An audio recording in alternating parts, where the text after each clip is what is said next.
Selamat pagi, siang, sore, ataupun malam kepada Ibu Kiki selaku pengampu mata kuliah Bahasa Indonesia. Pada kesempatan kali ini kami akan mempresentasikan mengenai jurnal ilmiah kami yang berjudul Analisis Pengaruh Film Dua Garis Biru terhadap Pola Pikir, Perilaku, dan Kehidupan Seksual Remaja di Indonesia. Kelompok kami beranggotakan saya sendiri, Andre Devana Tarigan, lalu ada Diki Riansyah, Fergie Dimas, Henry Alexander, dan Ronald Sindriawan. Demikian presentasi kami. Baik, di sini saya akan menjelaskan tentang latar belakang pada topik yang sudah kami buat. Nah, di dalam era globalisasi saat ini, teknologi dan informasi sudah semakin berkembang. Banyak sekali portal-portal media yang bisa kami akses untuk mendapatkan informasi secara mudah dan cepat, yaitu media visual dan media sosial adalah salah satu dua akses yang bisa kita andalkan dalam mencari informasi secara cepat dan tepat. Contohnya, media yang sangat digemari masyarakat di era ini adalah media film. Ya, film sudah menjadi sarana hiburan dan pengetahuan bagi masyarakat yang menontonnya. Film juga bisa memberikan efek atau dampak negatif maupun positif terhadap khalayak yang menontonnya. Nah, kemudian perkembangan film di Indonesia itu sudah semakin meluas ya, di mana sudah banyak konflik sosial yang dituangkan di dalamnya. Karena film menjadi sarana yang sangat kuat untuk menyampaikan informasi dan jangkauan, semakin kesini film Indonesia kerap mengangkat konflik-konflik yang sosial terjadi di kalangan masyarakat, terutama anak-anak remaja dan dewasa. Saya ambil contoh film Dua Garis Biru ya. Film Dua Garis Biru mengangkat kisah mengenai dua remaja yang melakukan hubungan seks sehingga mengakibatkan kehamilan dan melakukan hubungan seks itu di luar nikah. Nah, hasil dari penelitian yang sudah yang akan kami teliti dapat direkomendasikan sebagai sarana pembelajaran mengenai seberapa peran media, terutama film, dalam memberikan pengaruh media masyarakat.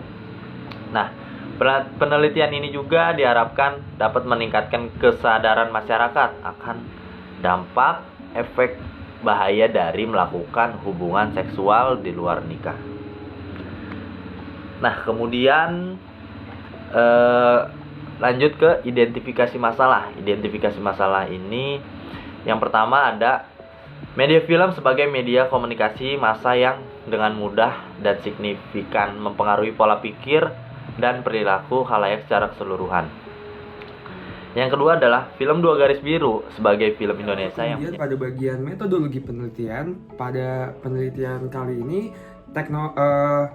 pendekatan yang kami gunakan adalah pendekatan kualitatif, di mana teknik pengumpulan data yang kami gunakan adalah wawancara.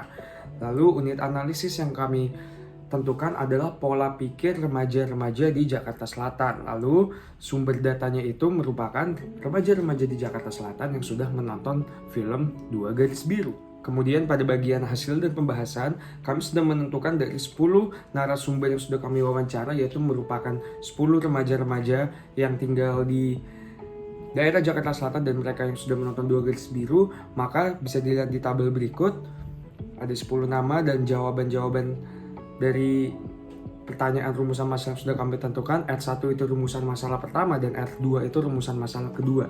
R1 itu pertanyaannya, apa pengaruh film Dua Garis Biru terhadap pola pikir remaja di Jakarta Selatan mengenai perilaku seksual? Dan pertanyaan yang kedua adalah, mengapa film Dua Garis Biru bisa mempengaruhi pola pikir dari para remaja di Jakarta Selatan ini? Dan bisa dilihat dari jawabannya, hampir semua jawaban dari mereka itu seragam.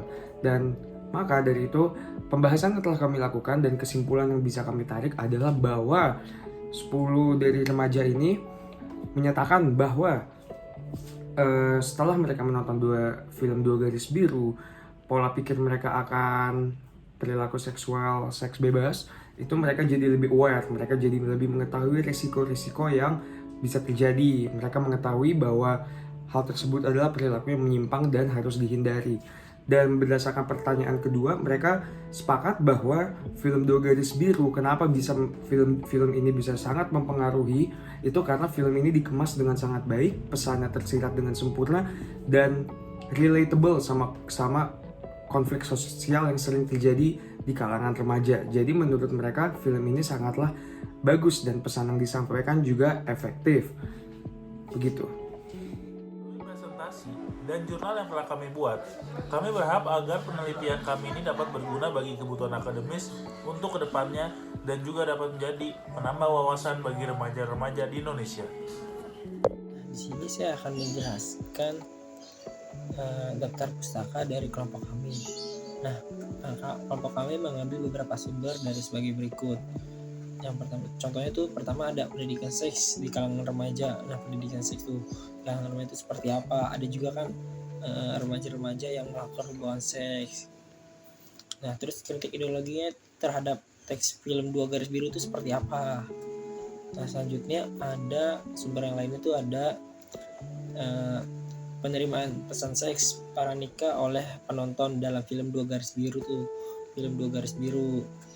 Nah, itu bagaimana tanggapan penonton atau tanggapan yang melihat tayangan film tersebut, apakah layak untuk ditonton atau tidak. Nah, selanjutnya ada tekan angka hamil di luar nikah. Nah, jadi itu banyak kan remaja-remaja yang hamil di luar nikah atau masih di bawah umur sudah hamil di luar nikah. Tanggapannya itu bagaimana? Ada juga kan sekarang nih ada kasus kayak seorang polisi yang menghamili mantan pacarnya atau pacarnya itu di luar nikah, dan juga sampai membunuh mantan pacarnya atau pacarnya tersebut. Nah, masih banyak sumber-sumber yang lainnya. Mungkin itu saja bisa saya sampaikan. Terima kasih. Demikian presentasi ini kami sampaikan. Semoga presentasi ini dapat berkenan di hadapan Ibu dan presentasi ini dapat memenuhi penilaian ujian akhir semester Bahasa Indonesia. Terima kasih atas waktu dan kesempatan yang telah diberikan kepada kami. Terima kasih.